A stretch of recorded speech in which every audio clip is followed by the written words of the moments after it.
right. Welcome to season 3. Woo! Of Diverse Joy, a podcast and educational video series that infuses science, practical skills, and most of all, joy into diversity discussions. My co-host is the most stylish vampire in the podcast crypts, Dr. T.L. Cox. Wow. Dr. William T.L. Cox. My co-host is the lovely Bride of Frankenstein, who also is her own person that we can identify separately from a husband. Right. The amazing Dr. Amber Nelson. Yay. I cannot believe that we're in season 3. Isn't that amazing? It's so great. Oh my gosh. So, getting into it, Amber, what's bringing you joy? Yeah, as we go into season 3, I've had just a lot of feedback, right, about the podcast, which is amazing, and getting to hear people just come up and tell me about it and tell me that they're listening has been such a joy. I had a colleague who was doing some research, and I don't even remember what the research was about, but essentially one of the questions was like, where are they learning about diversity? Where are they continuing to, expose themselves? And our podcast came up, and she was so excited to come tell me. She's like, so somebody mentioned it. Yeah, in my research study said Diverse Joy podcast is a place in which they continue to learn about diversity. And a friend and colleague of mine, Dr. Amy, who does relational health research and trainings, she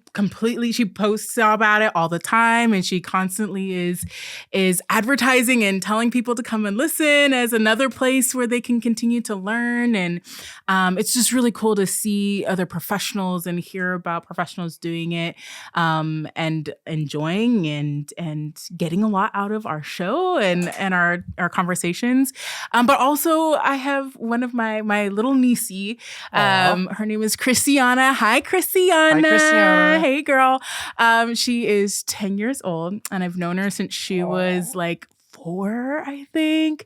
I go to church with her as well, and every week, at least once a month, she comes up and she's like, Amber, I listen to the podcast. I listen to the podcast. So she is one of our most devoted listeners. Youngest, probably. Probably our youngest listener and most devoted. So she gets so excited, and she tells her friends about it. And she just gets so, it brings me joy to see how much joy it brings my little 10-year-old niece. So yeah, it's amazing. Glomming onto yours a little bit, I also have some diverse joy.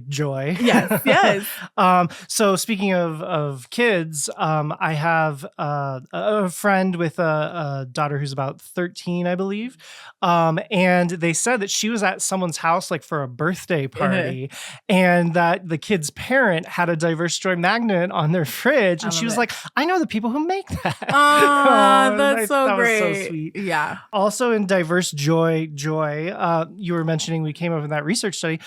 We are now officially ranked as being in the top 5% of all podcasts in the world. That's amazing. So that is very exciting. That's so exciting. And it's thanks to all of you listening and watching, Absolutely, because that's what the statistics are based on. Yeah, so thank you so much for sticking with us and helping us do that. One last tiny diverse joy.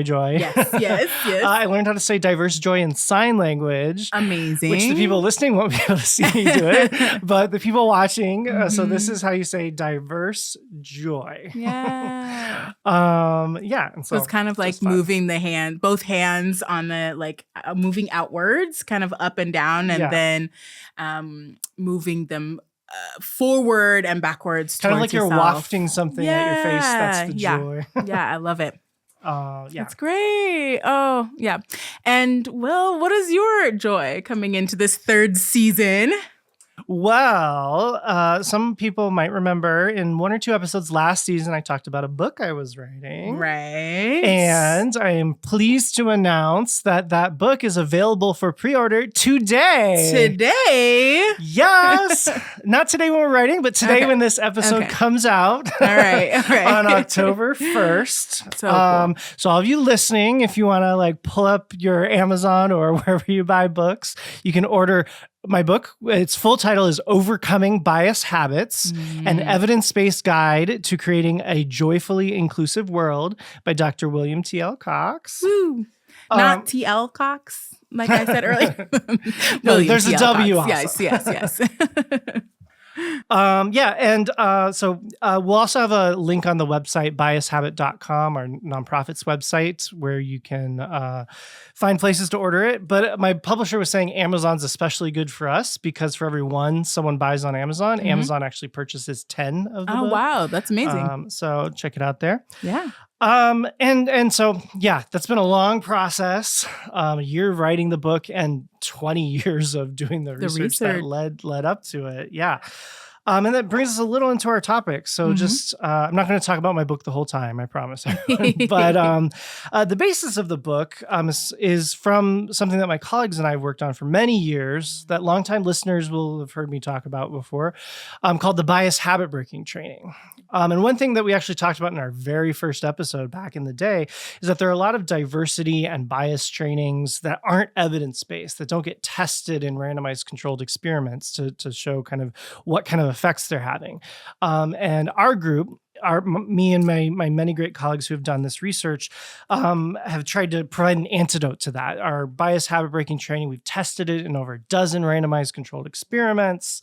We've had some really amazing findings, including in one of our huge studies, a 43% increase in hiring members of underrepresented groups as faculty. In a study we did with middle and high school teachers, if teachers got our training, achievement gaps for their students of color went away, completely disappeared, and many other things. You can read about my research also through our website if you're very interested. But actually, an editor at my publisher, University of California Press, sought me out to write the book. I had the idea for the book. I had an idea that I wanted to write up our training as a book.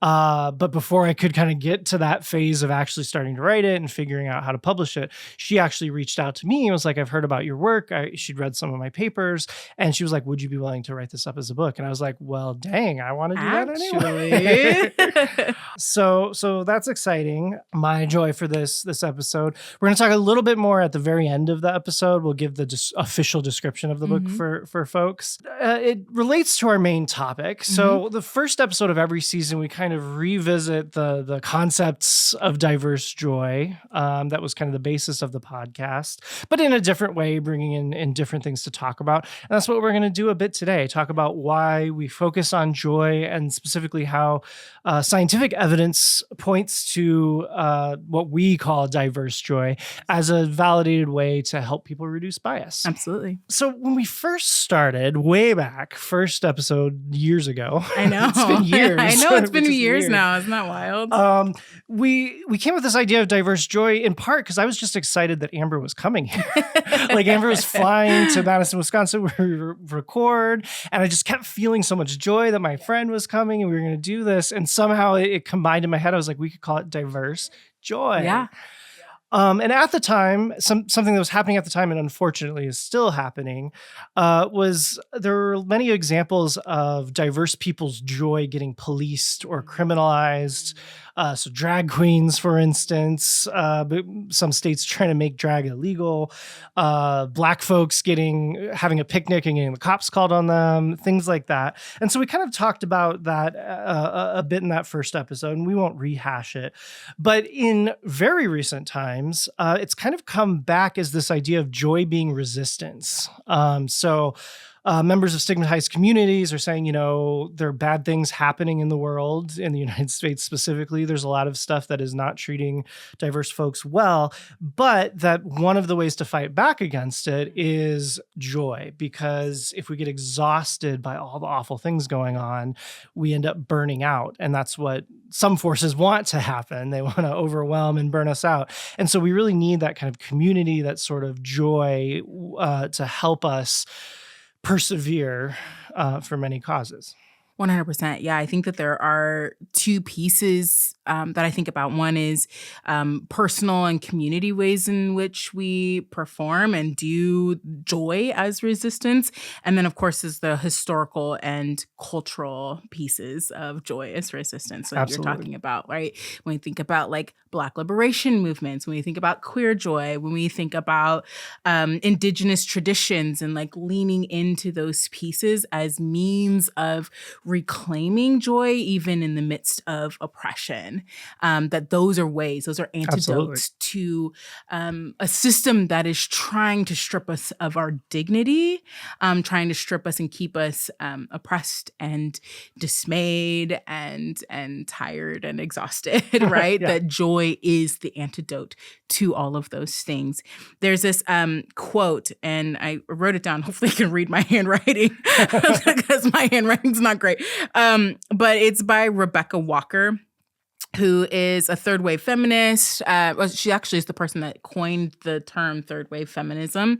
And she's the author. I first came to know about her from one of her books called Black, White, and Jewish, and talking about kind of that intersectionality, growing up as interracial. And so anyway, the quote is, "Joy is an act of resistance against the machine of oppression that wants us broken, quiet, and erased." And I love that because that's exactly what we're talking about, right? Absolutely. Is that Yeah. joy is the resistance against this machine, this culture, the system that tries to pull those things from us. It reminds me of something that you talked about last season, decolonization, Right. and also kind of capitalism Yes. mixed Yeah. in with Yeah. that. Because, capitalism focuses on productivity and Right. profit and Right. centers those things, not Right. joy. Right. And being kind of capitalist and colonized societies, Right. that is often what's emphasized Right. and leads to things like burnout and so on. And so centering joy is also, I guess, would be called potentially a decolonizing practice. 100%. Yeah, 100%. I think it's a decolonial way of thinking about resistance, right? And even thinking about resistance or joy as a form of resistance. Just like one of the previous episodes, I'm sure I talked about Audre Lorde's quotes around self-preservation and self-care, right? As a mean of resistance. But that there's this other piece that's like it's also community oriented. It's moving us away from these ideas of what traditional ways in which we resist things that are coming against us. Awesome. Another thing that I was thinking about with this is that I want us to distinguish between joy as resistance versus like the idea of toxic positivity. Oh, absolutely. Because it can be really easy to do performative joy, right? Right. Or like just be toxically positive, and this is not that. This is not just dismissing hardship. This is not saying just think positively, just do this, and dismissing the things that are hard. Doing joy as resistance is rooted in authenticity and survival. It is rooted in it's rooted in a cultural understanding, a personal understanding. It's rooted in something that is much more than just saying, just be positive. It's saying, I'm finding joy in the midst of hardship, in the midst of oppression. We see this throughout our history, right? Absolutely. And one thing that I'm going to talk about as my joy in a later episode, Eric Roman and I especially have been going to Pride events and things promoting the podcast. And that's something I always bring up because I'm worried people are going to think it's a toxic positivity thing. Right. And I'm like, what the way I say it is, we don't shy away from difficult topics. Right, exactly. We address them, but we always have a focus on how to make them better. And we bring it back to a place of joy. Right. So that's kind of one of the ways that we talk about this kind of concept of diverse joy, but it can mean multiple things. So that's joy in diverse communities.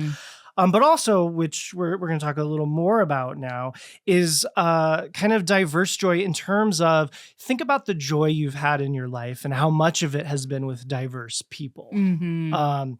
And there are a lot of researchers in my field, and for any new listeners, my background is in social psychology. I'm a PhD scientist who studied bias and how to help people overcome bias for almost 20 years now. There are many researchers who actually define bias as having less pleasantness, less pleasant memories, less pleasant associations with people who are different from us rather than people who are similar to us. Right. One of the scientific terms for this is in-group favoritism. Right. So if you think of, for instance, your family and growing up, for most people, you're going to grow up with people who are the same race as you, have other kinds of similarities to you. And so you end up having just more joy with people who are similar to you. Right. And then when someone is different, you just don't have those same happy, positive associations. Right. And so the difference between the happy, joyful memories you have, the pleasant memories, and lack of that ends up making what we measure as bias in research. But also it means you don't behave as favorably maybe to someone who's different from you. Right. And my colleagues, Tony Greenwald and Mahzarin Banaji, have done a lot of work on this, even fMRI studies looking at the brain where they really say it's actually us having more joy with our own groups that is the primary driving force in bias. And so thinking of that, and then also tying it to other research that has shown this, if we can increase the diversity in our joyful memories, have more joy with people who are different from us, make friendships with people outside our own social groups, media, which we talk about every episode at the end, telling more stories, getting those positive associations in your mind is directly a way to work against that. The more you can cultivate diverse joy, using that term a little differently than the other way we were using it, cultivating diverse joy can directly be a scientifically validated, effective weapon to reduce bias. Absolutely. I mean, that's huge, right? Like, and we've talked about it from like you said, the broadening your input perspective, but really thinking about it from that lens of like, if I only have joyful experiences with folks that look or experience life similar to me, then I'm by kind of default, I have this bias against other people because I don't have that immediate joyful interaction. I don't have that immediate like joyful association with folks that look or have different experiences than me. And we're drawn to things like just thinking, we're going to talk more about this next episode. Actually, we have it on the plan, but we tend to be drawn to things that we've had pleasurable experiences with in the past. Our brains are really focused on, oh, this is something that's going to bring me more joy, or your brain's reward system, which is what we're talking about next month. But if you think about that in workplace context, you're going to be gravitating more towards people who are similar to you because of this past experience, not because you're fundamentally racist or hateful or anti-gay or whatever, but just this kind of gravitation that your brain's going to have. And so a lot of what we do with this podcast and with this broader research that we've done is focus on counteracting that. Right. And so I like to think about what we're going to do, what we do all the time with the podcast, but in this season, in my book, in the training that we do, it's kind of having two goals that we want to work with, and they're reciprocal. So the idea of cultivating diverse joy, which both means the community sort of stuff. We started off talking about joy as resistance, and within an individual person's life, making that their joy more diverse. And those are things that work against bias. So those work to disrupt bias habits. And we're going to talk more about this notion of habits being related to bias later in this episode for anyone who's just starting with us and doesn't know what I mean by that yet. But basically, as we cultivate diverse joy, it works against bias. But also, as we do other things to work against bias, it helps us cultivate more diverse joy. Because if my bias is saying, oh, I'm not going to have anything in common with this person because of their skin color, because of their culture, you have that bias that stops you from having those interactions and finding that you have a lot in common and cultivating that joy with someone else. So as we work to reduce bias, we are better able to cultivate diverse joy. As we cultivate diverse joy, we're better able to disrupt our bias habits. And for the people watching on video, Rowan can put this symbol I made him create where it's kind of like a little cycle of disrupting, habits, feeds into more joy and so on. Well, I love that too. It's our diverse joy bingo, Oh. right? Both phrases that we like to say a lot. Phrases that we say often. Both and, right? It's not just the disruption. It is the disruption and it is cultivation. Yes. And so there's an active piece of this. There's the kind of a stopping of a bias and cultivating a counter narrative, right? Yes. And cultivating additional positive experiences and putting yourself in positions where you can cultivate those things. Absolutely. And that also brings it back to something I said at the beginning about bias and diversity trainings, or what people often call DEI trainings, Right. that sometimes fall short. Right. One of the reasons we know many of them fall short and sometimes actually create more problems rather than helping them is a negativity focus, where it's only talking about the problems, about the problems, and then people get demotivated. They're just like, I don't want bias to happen, but I don't know what to do about it.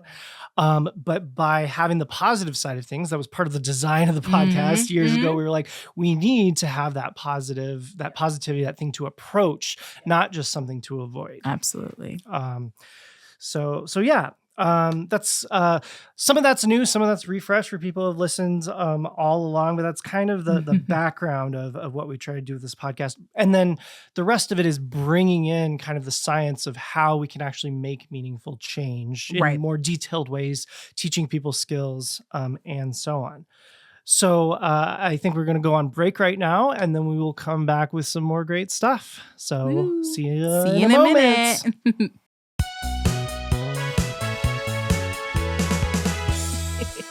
Welcome back from the break. We're just going to start with our question. And this is actually a question that's come up quite a bit. But the question really is, why don't we talk about current events? Yeah. So lots of people, like people I know who listen to the podcast, and one or two people who sent questions through the website have asked this. And I have a Dolly Parton quote to help me start my answer. One of my favorite Dolly Parton quotes is, "It takes a lot of money to look this cheap." And the way that actually answers the question is, it takes a lot of time and effort to produce the podcast.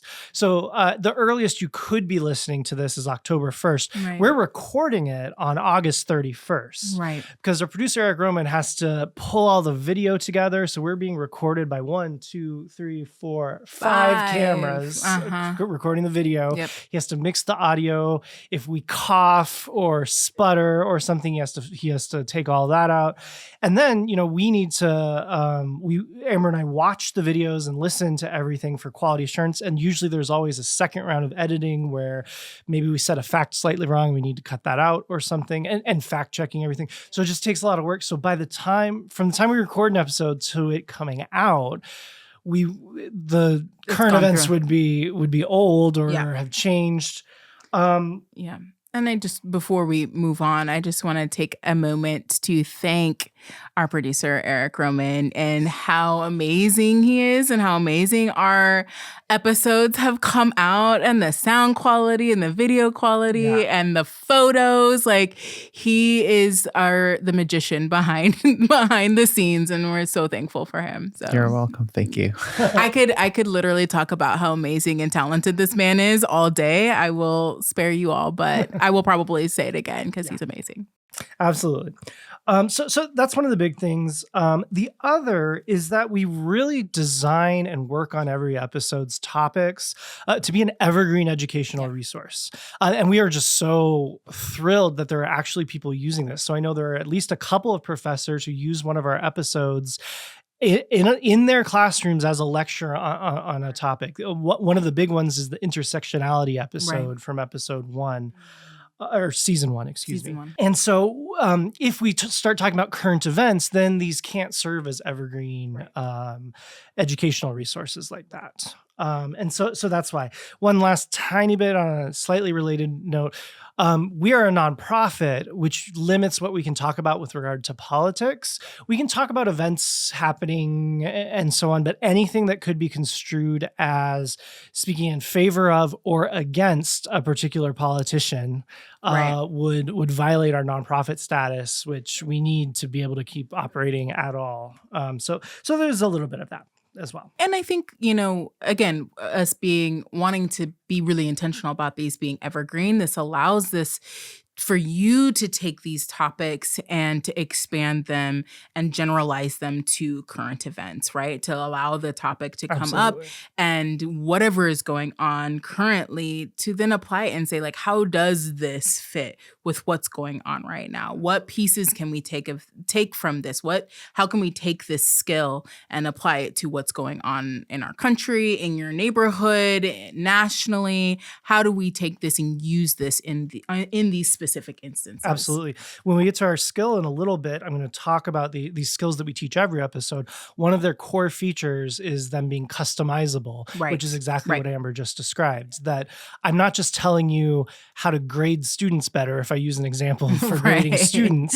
It's that is a skill that if you are a lawyer, if you are a medical doctor, if you are a retail worker, there's something that you can customize to your situation, the place you are, with all the core skills that we teach in all the episodes. Absolutely. So Yeah.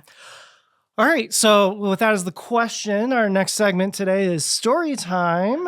And as always, we have a kind of more negative story, maybe a time that bias happened, and then a more positive story. We're going to start off. Amber's got the more negative story, although it turns a bit positive by the end. So what's your story, Amber? Yeah. So I mentioned actually in I think the last episode about an experience where I had feedback as a student that kind of categorized me as arrogant and a bully. And that was something that really stayed with me, continues to, and 15 plus years later. But this person is somebody that I came back and started working with as a faculty member. And, I think at the time I didn't necessarily specifically tie it to racialize. However, after having conversations, I was like, oh, I wonder if there's a cultural difference or a cultural misunderstanding here when I talked to them about that experience and that feedback. And they were like, oh, yeah, maybe. And again, as much as it impacted me then, I tried to come back to like, okay, there's a cultural misunderstanding here. There's a misinterpretation of me. And as I came back and started to work with this person, I learned more about their own personal experiences with Black folks and throughout their life. And they've had some really negative personal experiences where they were attacked, they were held at gunpoint, they had several or at least 2 or 3 major instances in their life. So not just the lack of joy we were talking not about. Just lack of joy, but this person literally had some really scary, really traumatic experiences with folks that embodied Black bodies. And so I do believe I actually love this person, and I think they did a lot of work around it and still maintained this underlying fear and bias against folks that inhabit Black bodies. And I think those things were learned and reinforced through media and reinforced through cultural perceptions. And this is an older person, and so at the time too, there weren't necessarily positive portrayals of Black folks in the media and in culture. And so and that's part of what feeds into the notion of bias being like a habit. Right. So it's not necessarily born out of animus, out of hating, out of prejudice. Right. It becomes the kind of default way our brains maybe think about 100%. members of different groups. And so this is part of what we talk about bias being like a habit, or us having bias habits that we try to work on. And I think this person too really came out of a family that worked to try to have, at the time, a colorblind approach to interacting, which was the DEI of the time, of the which 60s we know and 70s. Doesn't work now. Does not work, right? But it was the DEI of the time, I think, and then had these really negative experiences, and that completely gave a 180 on their perception of Black folks. So that being that, again, that learned experience and habit that they built over time, that then any experience that they had with particularly Black embodied folks that was confident or outspoken was then perceived as aggressive Yeah. and attacking. And again, like I think that most people that know me would never categorize me as a bully. But Definitely not. I would continue to hope that that is the case. But me being, assertive and even embodied in the way that I embody myself was too triggering for them, right? And then the kind of conclusion of that story, though, is that after I came back and started working with them as a colleague, this was in the midst of 2020, 2021. We've got George Floyd. We've got the pandemic. There's a lot of racial reckoning happening in our country. And I was doing a lot of DEI work in my department and having lots of conversations and pulling things to the forefront and holding space for what was going on, how that was, I was personally experiencing it, but also holding that space for our diverse students at the time. And I remember at one point in the year, I invited everybody to a protest or a demonstration, I should say, and they came. And it was in this conversation that they had that with me that said, Amber, it's in my relationship with you. It is in these conversations with you, in hearing these experiences and seeing the impact, being able to see how you've impacted me, how you're impacting our students, that has shifted and changed my perception. And that, again, that's so meaningful, but it goes back to the conversation we were talking about earlier, right? That cultivating experiences, having those personal relationships, having those experiences and conversations with me. And not that I'm somebody that's, so magical and perfect, but just having those positive experiences with me, having those frank and good positive experience conversations with me is one of the antidotes and one of the things that helped shift this person's perception. That's wonderful. That's what we hope for, right? And what we hope for with these conversations on the podcast for other folks. Absolutely. That's so wonderful. Yeah. So that had some of the negative and some of the positive, but then I also have a briefer positive story I wanted to share. But in terms of getting everyone on the same page in case, because we anticipate having many new listeners. We do so far every season at the beginning of the season. So this kind of through line of bias being like a habit. So similar to your colleague, we know that people learn biases throughout their lifetimes through the media and so on. In fact, there was some AI research that came out a few years ago. And as people know, AI learns based on the internet, on the media, like they feed that sort of stuff to AI. And then some researchers were seeing that AI was showing race bias. And shocking. Exactly. Researchers like bias researchers were like, duh, of course it is. People are fed on the media from culture, and that's where they learn biases. So of course your AI is going to. Right.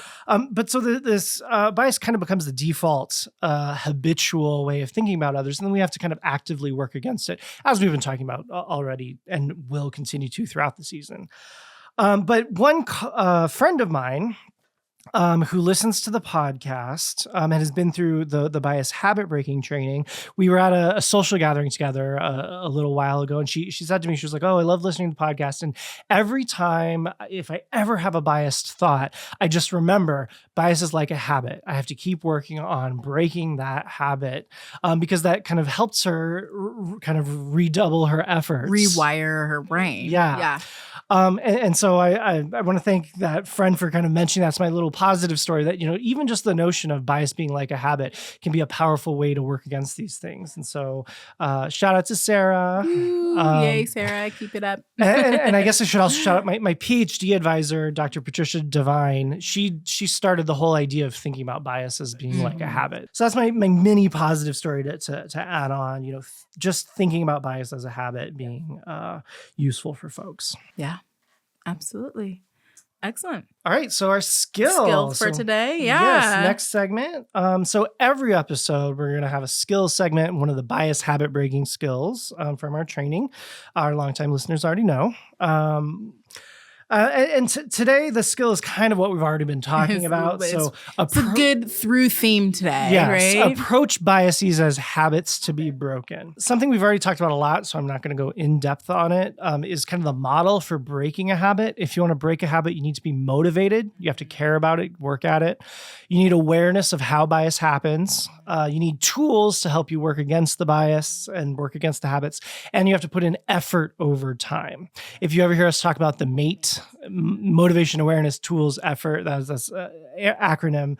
The acronym was actually an accident. Like it was built on the kind of scientific models that we were working with. And it's like, it also spelled it something. actually spells MATE, yes. So so that's what's involved. You approach biases as habits to be broken and work at it. The skills that we teach throughout this training, throughout the podcast, throughout my book also, to keep plugging myself.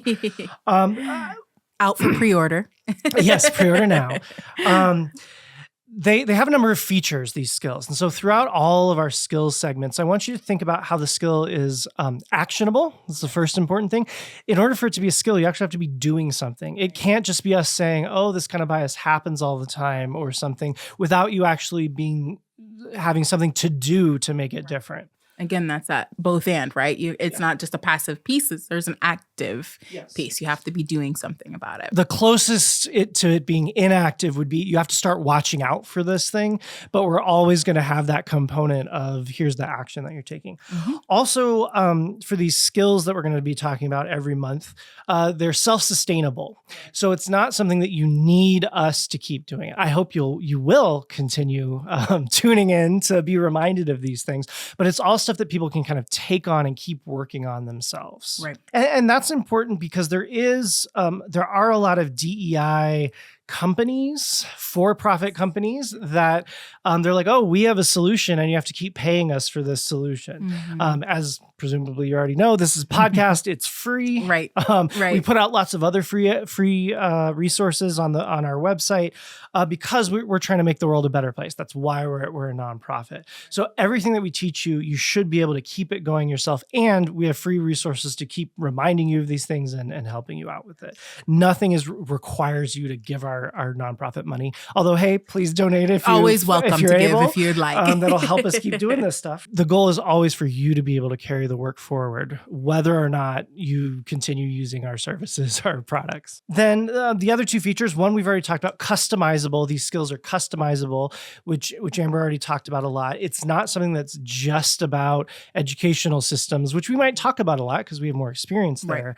But everything we're talking about can be customized to whatever your work is, whatever your life is, your own specific examples. And so for Amber's colleague who had these specific kind of negative and kind of traumatic experiences, that might be an area where her colleague looks out like, okay, I know I have fear responses to Black folks. Right.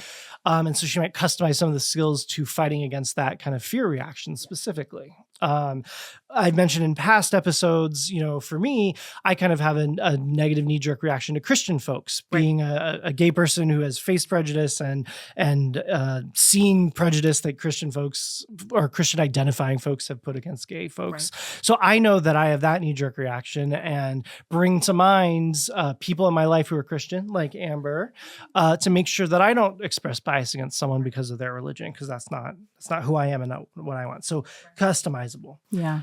And then the last feature of these skills, generalizable. So all the bias habit breaking skills, they're not just about race. They're not just about gender. They're not just about LGBT, religion. They're all things that we can use across the various types of bias that we might encounter. Bias against straight white men even could be one 100%. Of them. If Absolutely. you assume that all straight white men are haters and not, whatever, like some people in culture act like some of the time, that's a bias you can work against as well. Although systemic oppression generally operates directionally, so from more powerful groups to less powerful groups, cognitive biases, which is a lot of what we talk about, can be in any direction. It can be towards the powerful groups as well. Absolutely. And I think maybe we're talking about that in a later episode. But yeah, so approach bias as a habit to be broken. Think of it like a habit that you're going to slip up from time to time. 100%. That's another component of that. But if you come back to these skills and keep working at it, over time, you can get better at the habit. So that was our skill for today. Woo! Treating bias as a habit. Yes. I love it. All right, welcome back from the break. Just a quick one this time. And as we close out, we always like to end on a joyful recommendation. So Joy, gosh, today I'm telling you. You don't know my name. Apparently I don't know your name today. Will, what is our joyful recommendation for today? All right. So this is one that came out earlier this year as of when this episode's coming out. Mm-hmm. It's called Sinners. Yes. And it matches my costume, sort of. I'm not the right kind of vampire, but it's a vampire movie. Yeah. It is set in the Mississippi Delta in 1932. And it is a fun, smart, intriguing, vampire story that you can watch just because you like horror, like vampire stuff. Mm-hmm. But also it's really good for our new listeners to kind of talk about how we do these recommendations. So in diversity discussions, typically, if someone talks about using the media to work against bias, work against lack of inclusion, that sort of thing, they tend to focus on strictly educational things, biopics, stories about Martin Luther King or slavery or Jim Crow or those sorts of things, which are valuable, which are great and valid. Absolutely engage with that. But because so many other people do that, we don't repeat the same kind of thing everyone else does. We focus on things that start with the kind of joyful entertainment, and then also will give you a bit of exposure and maybe learning. And Sinners actually kind of crosses that barrier a bit. So it's the fun vampire stuff as I was talking about. I think it's exciting. I think it's dynamic. I think the tropes of vampires, like, oh, they can't come in unless you invite them, and the sun and stuff, they actually do it in a fresh way that I haven't seen in a vampire movie in a while because they've been done really good on all those kinds of, and of course, great actors, great music, everything. But also, it touches on racism in the Old South, or just the old United States, not even just the South. It has some things that if you're paying attention, there's segregation. There's a Chinese American couple that has a grocery store, and on one side of the street is where the colored folks, as they would have called them back then, can shop, and then on the other side for the white folks. And so you get exposed to some of these historical things, while it is still just overall a great, enjoyable movie without, feeling educational. Right. Yeah.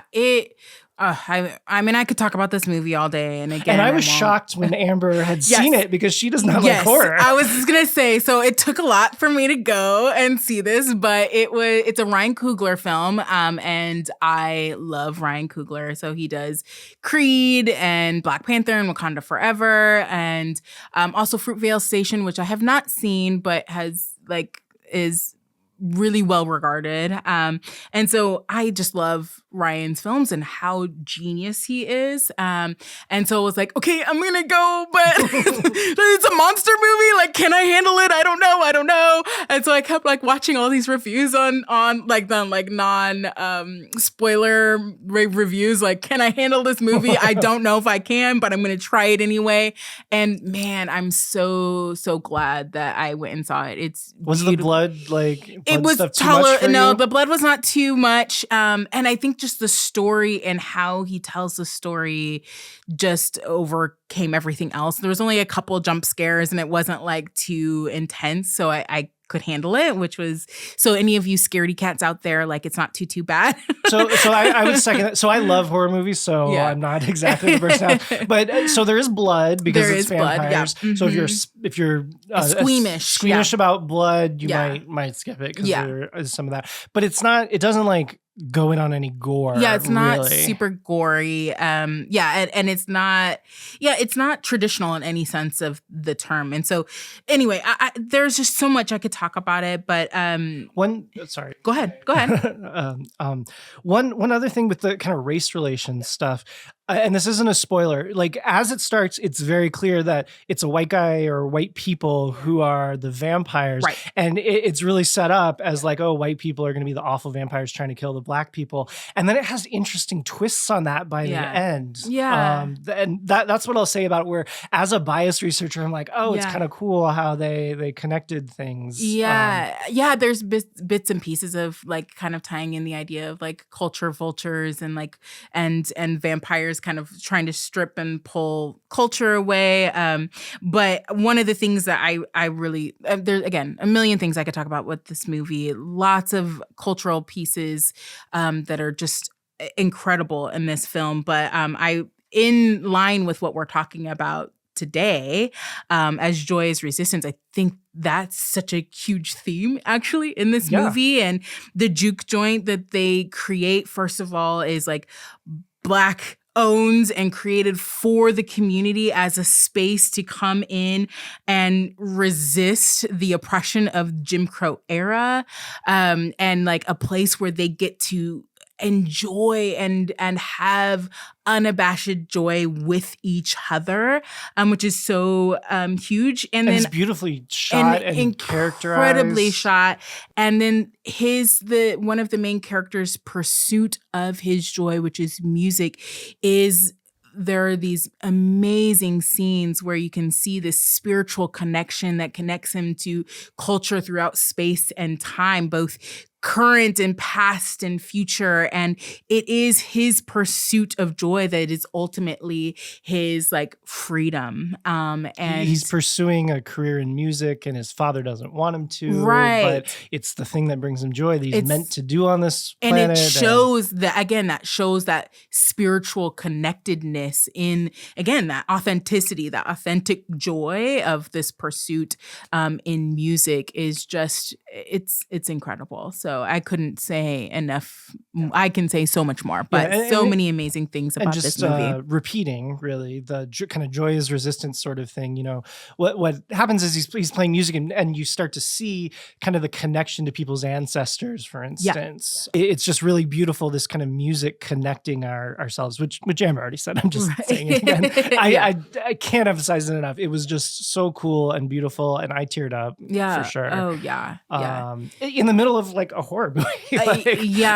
It was just and as somebody who, you know, in the world of scary, I tend to lean towards the Mickey's not so scary Halloweens, but like not so scary, and even like we're dressed as monsters today. My favorite like quote unquote monster movie is Young Frankenstein, so like the most comedic have levity in it. I can handle that. But the fact that this has like become one of my favorite movies and monster movies is just testament to how beautiful and how much depth is in the film as well. So that is Eric Roman has something to add. Like to jump in. Also, if you're a fan of Michael B. Jordan, he plays identical twins in this movie. Yes. I was trying not to just like also emphasize Michael B. Jordan, but he is beautiful and also incredible. He does such an incredible job,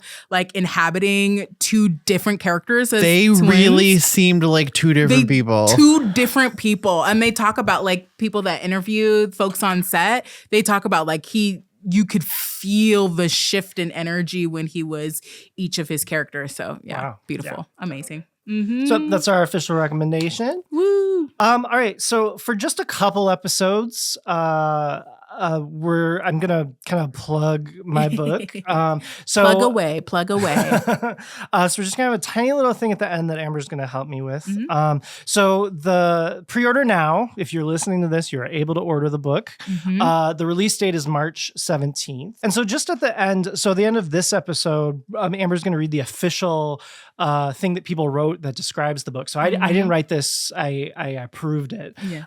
So this is kind of like the thing that goes on the back of the book, I think, It's what it's going to end up being. And in the future episodes, I have professionals who have endorsed the book, read it, and gave a little blurb that will read one of those in each episode leading up to the book coming out. But so my book's title is Overcoming Bias Habits, an evidence-based guide to creating a joyfully inclusive world. Got to get that joy in there.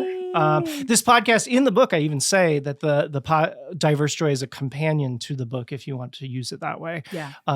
Listening to the podcast, you don't need to read the book. Reading the book, you don't need to listen to the podcast, but they do enhance one another. Yeah. And Amber's going to read the little description and my author description. They came up with it as well.